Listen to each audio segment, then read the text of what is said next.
அருமை நண்பர்களே, வாழ்வினுடைய முதலாவது செல்வமும் முதன்மையான செல்வமும் உடல் நலமே.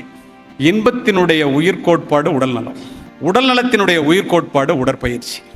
ஒரு மனிதன் உடலை மட்டும் வளர்த்து கொண்டு அறிவை வளர்த்து கொள்ளாமலோ அல்லது அறிவை மட்டும் வளர்த்து கொண்டு உடலை வளர்த்து கொள்ளாமலோ இருந்தால் அது ஒரு நிறைவேறாத வெற்றியாகத்தான் இருக்கும்.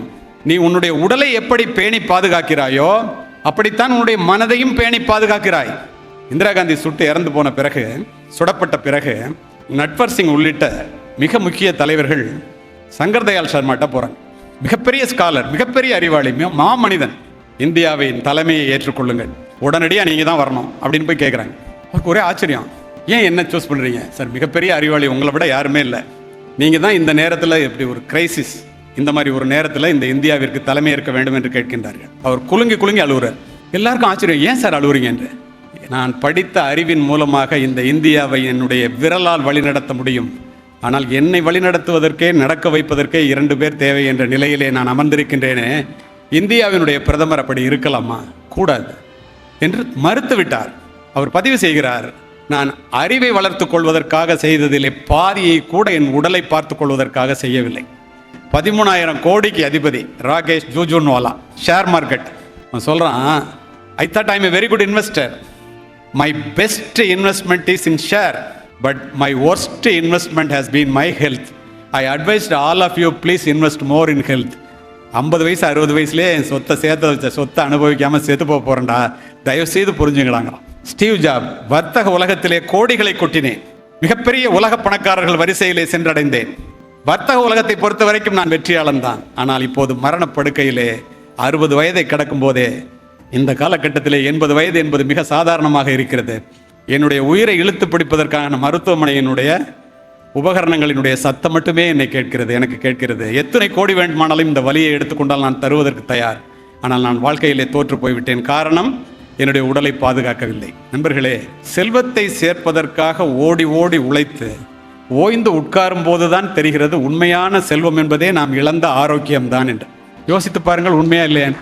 ஆரோக்கியத்தை தேடுகின்ற இடம் மருத்துவமனை அல்ல, மைதானம் தான் ஆரோக்கியத்தை தேடுகின்ற இடம். ஒருவன் மைதானத்திற்கு நேரம் செலவு செய்யவில்லை என்றால் நிச்சயமாக அவன் மருத்துவமனைக்கு நேரம் ஒதுக்கியே ஆக வேண்டும். இது எழுதாத சட்டம்.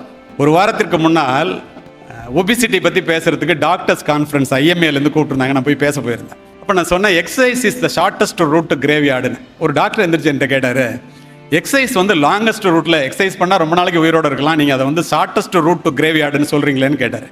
நான் சொன்னேன், அப்படி இல்லைங்க, எக்ஸசைஸ் பண்ணிட்டு இருக்கிறவன் ஐயா உட்கார்ந்தாரு, அப்படியே செத்து போயிட்டாரு, படுத்தாரு, எந்திரிக்கல, எந்த விதமான கஷ்டம் இல்லாமல் செத்து போயிட்டான், நேராக சுடுகாட்டுக்கு போயிடுவான். எக்ஸசைஸ் பண்ணாதவன் உங்கள் ஆஸ்பத்திரிக்கு விரலை வெட்டலாமா காலை வெட்டலாமான்னு சொல்லி ஆஸ்பத்திரி வழியாக தான் சுடுகாட்டுக்கு போவான்.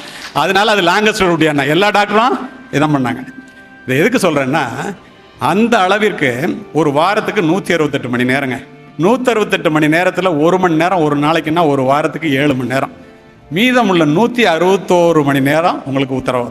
இவ்வளோலாம் சொன்னதுக்கப்புறமா நான் ரொம்ப பிஸியாக இருக்கேன், எனக்கு அதுக்கெல்லாம் நேரம் இல்லை, எனக்கு பயங்கர பிஸி அப்படின்னு சொன்னால், ஈரோட்டிலேருந்து மெட்ராஸுக்கு ரொம்ப அவசரமான வேலையாக போகிறேன், காருக்கு பெட்ரோல் போடுறதுக்கு நேரம் இல்லை, அவ்வளோ அவசரம்ட்டு போனால் எப்படி உங்களுடைய பயணம், சென்னை பயணம் பாதியிலேயே தடைப்பட்டு போய்விடுமோ? நீங்கள் உடற்பயிற்சிக்கு நேரத்தை ஒதுக்கவில்லை என்றால் நண்பர்களே, நம்முடைய வாழ்க்கை பயணம் பாதியிலேயே போய்விடும். இதில் எந்த விதமான மாற்று கருத்துக்கும் இடமில்லை. அப்படி அற்புதமான இந்த உடம்புக்கு ஒரு நாளைக்கு 1 மணி நேரம் ஒதுக்கலைன்னா நம்ம எதுக்கு? நினைச்சு பாருங்க. 70 வயதை கடந்து தினம் 7 கிலோமீட்டர் ஓடிட்டு இருக்கிற ஒருத்தன் உங்கள்கிட்ட சொல்றேன், செய்வதை சொல்லுவதையும் சொல்லுக்கும் செயலுக்கும் வித்தியாசம் இல்லாமல் வாழ்பவர்கள் சொல்லுவதை இந்த சமூகம் கேட்கிறது. இது எதற்காக சொல்லுகிறேன் என்றால் எனக்காக அல்ல, உங்களுக்காக பதிவு செய்கின்றேன். உடலில் உறுதி உடையவரே உலகில் இன்பம் உடையவராம். இடமும் பொருளும் நோயாளிக்கு இனிய வாழ்வு தந்திடுமோ? சுத்தமுள்ள இடமெல்லாம் சுகமும் உண்டு, நீ அதனை நித்தம் நித்தம் பேணுவையில் நீண்ட ஆயுள் பெறுவாயே. காலை மாலை உலாவி தினம் காற்று வாங்கி வருவோரின் காலை தொட்டு கும்பிட்டு காலன் ஓடி போவானே. காலன்னா யமன். காலையில் சாயந்தரம் நடந்துட்டு வர்றவன் காலை யமன் தொட்டு கும்பிட்டுட்டு ஓடி போயிடுவானா, இவன் நமக்குரிய ஆள் இல்லைன்ட்டு. கூழையே நீ குடித்தாலும் குளித்த பின்பு குடியப்பா, ஏழையே நீ ஆனாலும் இரவில் நன்றாய் உறங்கப்பா, ஆளும் அரசன் ஆனாலும் ஆகும் வேலை செய்வானேல் நித்தம் நித்தம் பண்டிதர் கை நாடி பார்க்க வேண்டாமே. அரசனாக இருந்தால் கூட அவனால் முடிகிற வேலையை தினம் தினம் செஞ்சான்னா அவனே தினம் போய் டாக்டர்கிட்ட பல்ஸ் என்னான்னு பார்க்க வேண்டிய அவசியம் இல்லைங்கிறான். சுத்த காற்றும் நன்னீரும் சுண்ட பசித்தபின் உணவும் நோயை விரட்டி விடுமப்பா 100 வயது தருமப்பா. எப்படி எழுதி வச்சுட்டு போயிருக்காங்க பாருங்க. எத்தனை ஆயிரம் ஆண்டுகளுக்கு முன். உடலால் அழியின் உடம்பால் அழிவர், உடம்பால் அழியின் உயிரால் அழிவர், திடம்பட மெய்ஞானம் சேரவும் மாட்டார், உடம்பை வளர்க்கும் உபாயம் அறிந்தேன், உடம்பை வளர்த்தேன் உயிர் வளர்த்தேனே. திருமூலர். எத்துணை சத்தியம் நினைத்து பாருங்கள், உண்மையா இல்லையா என்று.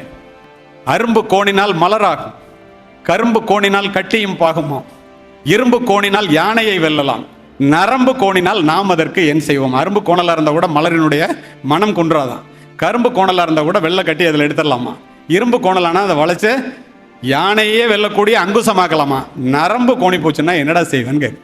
எப்ப? 1000 ஆண்டுகளுக்கு முன் கேட்டவன் தமிழன். விசையுறு பந்தினை போல் மனம் வேண்டியபடி செல்லும் உடல் கேட்டேன்பார் பாரதி. அத்துணை பேரும் சொல்லி சென்று விட்டார்கள். நாம் செய்கிறோமா இல்லையா என்பதுதானே நண்பர்களே. நடந்தால் நாடும் உறவாடும், படுத்தால் பாயும் பகையாகும். இதை புரிந்து கொள்ள வேண்டியது இங்கே அமர்ந்திருக்கின்ற நீங்கள் தான்.